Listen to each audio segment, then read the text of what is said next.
Hersberg's motivation theory or two-factor theory. Hersberg's motivation theory model or two-factor theory argues that there are two factors that an organization can adjust to influence motivation in the workplace. These factors are motivators, which can encourage employees to work harder, and hygiene factors. These won't encourage employees to work harder, but they will cause them to become unmotivated if they are not present. Hersberg's motivation theory model goes by a number of different names, including two-factor theory, Hersberg's motivation hygiene theory, and dual structure theory. We will use these terms interchangeably in this article. Frederick Hersberg developed the model in 1959. He did this by interviewing over 200 professionals. The interviews delved into when the interviewees were at the most and least happiest with their jobs. Other motivation theories you may want to learn about include equity theory and Maslow's hierarchy of needs. What is two-factor theory? Hersberg's theory of motivation tries to get to the root of the motivation in the workplace. You can leverage this theory to help you get the best performance from your team. The two factors identified by Hersberg are motivators and hygiene factors. 1. Motivating factors. The presence of motivating factors causes employees to work harder. They are found within the actual job itself. Number 2. Hygiene factors. The absence of hygiene factors will cause employees to work less than hard. Hygiene factors are not present in the actual job itself, but surround the job. The impact of motivating and hygiene factors is summarized in the following diagram. Note that you will often see motivators referred to as factors for some satisfaction, and hygiene factors referred to as factors for dissatisfaction. Two-factor theory. Two-factor theory of motivation, motivators, and hygiene factors. Motivating factors include achievement. A job must give an employee a sense of achievement. This will provide a proud feeling of having done something difficult but worthwhile. Recognition. A job must provide an employee with praise and recognition of their successes. This recognition should come from both their superiors and their peers. The work itself. The job itself must be interesting, varied, and provide enough of a challenge to keep employees motivated. Responsibility. Employees should own their work.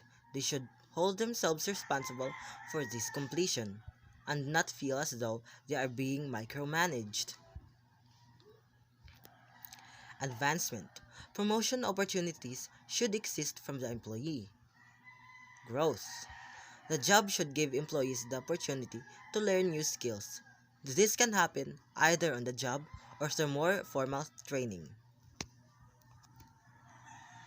Hygiene factors include company policies. These should be fair and clear to every employee. They must also be equivalent to those of competitors. Supervision. Supervision must be fair and appropriate. The employee should be given as much autonomy as is reasonable. Relationships. There should be no tolerance for bullying or cliches. A healthy, amiable, and appropriate relationship should exist between peers, superiors, and subordinates. Work conditions.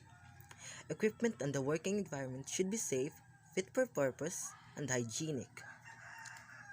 Salary. The pay structure should be fair and reasonable. It should also be competitive with other organizations in the same industry. Status. The organization should maintain the status of all employees within the organization. Performing meaningful work can provide a sense of status. Security. It is important that employees feel that they are job secure and they are not under the constant threat of being laid off. The 4 states.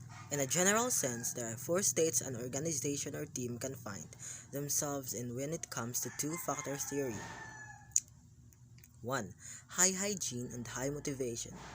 This is the situation and the one which every manager should strive for. Here, All employees are motivated and have very few grievances. 2. High hygiene and low motivation. In this situation, employees have few grievances but they are not highly motivated. An example of this situation is where pay and working conditions are competitive but the work isn't very interesting. Employees are simply there to collect their salary. 3. Low hygiene and high motivation. In this situation, employees are highly motivated but they have a lot of grievances. A typical example of the situation is where the work is exciting and really interesting but the pay and conditions are behind competitors in the same industry. Low hygiene and low motivation. This is obviously a bad situation for an organization or team to find itself in. Here, employees start motivated and the hygiene factors are not up to scratch. How to use the model. There is a two-step process to use the two-factor theory model to increase the motivation of your team. It is eliminating job hygiene stressors and boost job satisfaction. 1. Eliminating job hygiene stressors. The first step to enhancing the motivation of your team is to ensure that the hygiene factors are not causing dissatisfaction.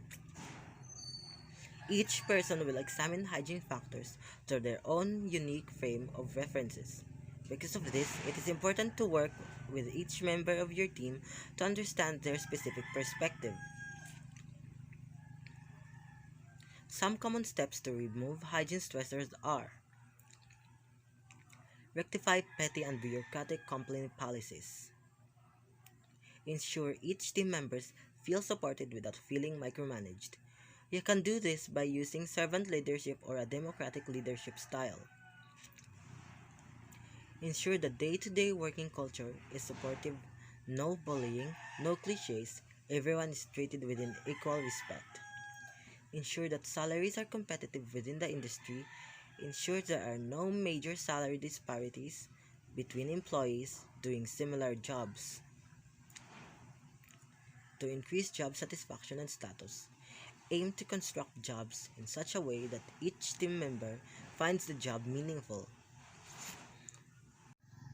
Number 2. Boost job satisfaction.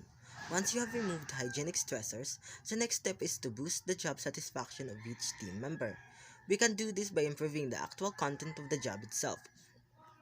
Again, a unique approach for each employee will be required. 3 techniques which can be used to achieve this are: A.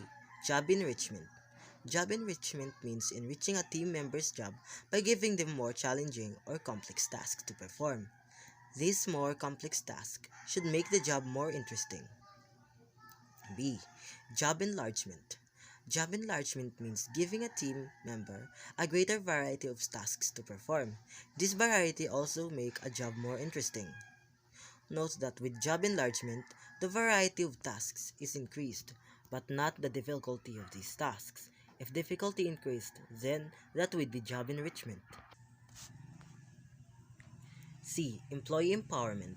Employee empowerment means delegating increasing responsibility to each team member. This can be done by slowly increasing the amount of responsibility you delegate to an employee. Limitations of the theory. Some common criticisms of Hersberg's motivation theory include: the theory only applies to white-collar workers. It doesn't take an individual situation or perception into consideration. We have attempted to address this above by applying the theory of an individual level. Another is that the theory focuses on improving the employee satisfaction. That doesn't necessarily translate into increasing productivity. Next, there is no objective way to measure employee satisfaction within the theory. Another is two-factor theory is subject to bias. For example, when an employee is satisfied, they will give themselves credit for that satisfaction. Conversely, when they are dissatisfied, they will blame external factors.